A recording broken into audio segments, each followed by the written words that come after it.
Are you looking to build credit from scratch? Don't worry, we've got you covered. Building credit is essential for financial success, and it's never too late to start. Here are 3 important tips to help you on your journey to a solid credit score. Tip number 1. Open a secured credit card.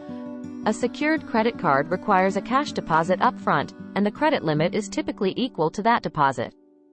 By using a secured credit card responsibly, you can establish a positive payment history and build your credit. Tip number 2. Make all your payments on time. Whether it's your credit card, rent, or utilities, paying your bills on time is crucial for building credit. Late payments can have a negative impact on your credit score, so set up automatic payments or reminders to ensure you never miss a due date. Tip number 3. Keep your credit utilization low. Credit utilization refers to the amount of credit you're using compared to your credit limit.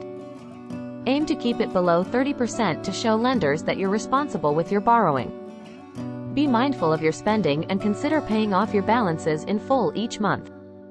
By following these tips, you'll be well on your way to establishing a strong credit history.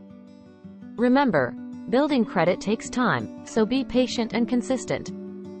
Soon enough, you'll be on your way to unlocking better financial opportunities. Thanks for watching. Subscribe to our channel for more Fortune Finance tips.